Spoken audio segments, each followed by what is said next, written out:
بسم اللہ الرحمن الرحیم۔ السلام علیکم، میں ہوں جی ڈاکٹر محمد افتخار جی۔ آج کا جو ہمارا ٹاپک ہے وہ بکریوں کی ریپیٹنگ پہ موجود ہے کہ بکریاں بار بار ریپیٹ کیوں ہو جاتی ہیں، ان کی اس چیز کی وجوہات کیا ہے، اور اس کا آج ہم دیسی اور انگریزی علاج دونوں اس ویڈیو میں ڈسکس کریں گے۔ سب سے پہلے تو ہم بکری کی ریپیٹنگ کی وجوہات آپ کے ساتھ شیئر کرتے ہیں کہ ایک جو بکری ہے وہ بار بار پھر کیوں جاتی ہے۔ یعنی ہم نے اسے کراس کروایا کسی بکرے وغیرہ سے تب پھر گئی، اگر ہم نے اسے اے آئی کرائی یعنی ٹیکا رکھایا تب پھر گئی۔ دونوں میں وجوہات کیا بنتی ہیں؟ دیکھیں جی، یہاں پہ بہت سی وجوہات بنتی ہیں ایک جو بکری ہے اس کے ریپیٹ ہونے کی۔ اس میں جی آج ہم چند ایک جو وجوہات ہیں ان کا ذکر آپ کے ساتھ کریں گے۔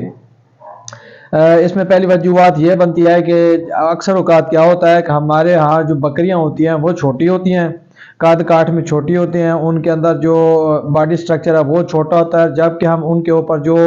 ہمارے پاس بکری ہوتے ہیں ہم بڑے چھوڑ دیتے ہیں۔ تو جب وہ کراس کرتا ہے بکرا چھوٹی بکری کو، تو اکثر اوقات بکری کی جو بچہ دانی ہے اس کے ارد گرد جو ہے جھلیاں ہوتی ہیں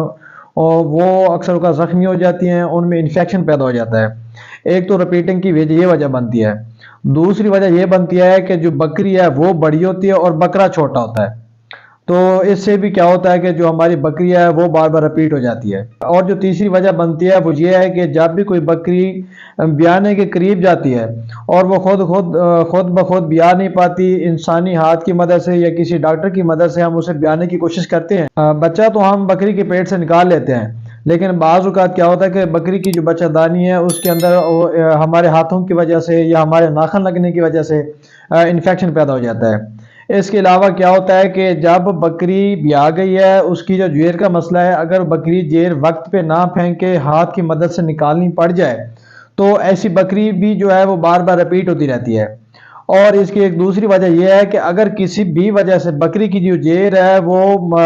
بچہ دانی کے اندر رہ گئی ہے اور وہ اچھی طرح صاف نہیں ہوئی، ایک یہ بھی بہت بڑی وجہ ہے کہ جب بھی ہم کسی بکرے یا اس کی اے آئی کروائیں گے تو ایسی بکری جو ہے وہ بار بار ریپیٹ ہو جائے گی۔ جو ایک ریپیٹڈ بکری ہوتی ہے جو بار بار ریپیٹ ہو رہی ہوتی ہے،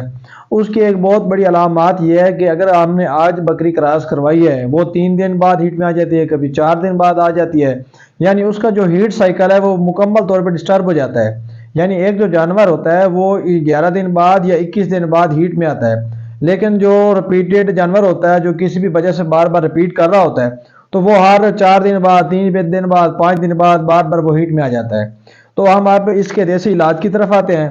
آپ نے کیا کرنا ہے کہ 5 پھلیاں آپ نے جو ہے وہ دیسی لہسن کی لے لینی ہے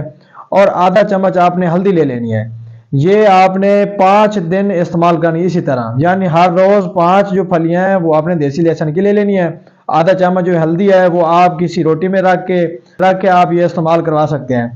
تو اس کے علاوہ جو ہم ساتھ میں ایک انگریزی علاج کریں گے اس میں یہ ہوتا ہے کہ آپ ڈائریکٹلی بچہ دانی جو ہے بکری کی اس میں آپ آکسی گروپ یا جو پینسلین گروپ ہے یا یوٹرس فلور نام کی ٹیوب وغیرہ آتی ہیں، آپ وہ کسی پریکٹیشنر سے اس کی ریم میں رکھوا دیں۔ اگر آپ یہاں یہ ٹیکنالوجی یا ایسی کوئی چیز موجود نہیں ہے تو آپ گائنو لیکو نام کی آپ کو بازار سے ویٹرنری کلینک سے گولیاں ملیں گی، تو آپ نے 2 گولیاں روزانہ صبح شام آپ نے استعمال کروانی ہے۔ تو اس سے بھی کیا ہوتا ہے کہ آپ کی جو بکری کی ریم کے اندر جو انفیکشن ہے یہ جو بار بار ریپیٹ ہو رہی ہے، یہ بکری کا ہیٹ کا جو سائیکل ہے وہ صحیح نہیں ہے، تو انشاءاللہ یہ چیزیں استعمال کرانے سے سائیکل جو ہے وہ پراپر اپنے دائرہ کار میں آ جائے گا۔ تو اگر جب آپ کی بکری ہیٹ میں آئے، آپ نے آخری کام ایک یہ کرنا ہے کہ جب بھی آپ کی بکری ہیٹ میں آئے آپ نے کراس کروانے سے 1 گھنٹہ پہلے انجیکشن کنسپٹال 2.5 ml یعنی 2.5 ml کا آپ کو انجیکشن ملے گا، آپ 1 گھنٹہ پہلے اسے یہ انجیکشن گوشت میں لگائیں اور بعد میں جا کے کراس کرا دیں۔ تو اس طرح کیا ہوگا کہ آپ کی بکری کے ٹھہرنے کے چانسز 100% ہو جائیں گے انشاءاللہ۔ آج کی ہماری جو معلوماتی ویڈیو تھی امید ہے آپ کو پسند آئی ہوگی۔ ہم اپنی نئے آنے والی ویڈیو کے لیے آپ سے اجازت چاہیں گے، تب تک کے لیے اللہ نگہبان۔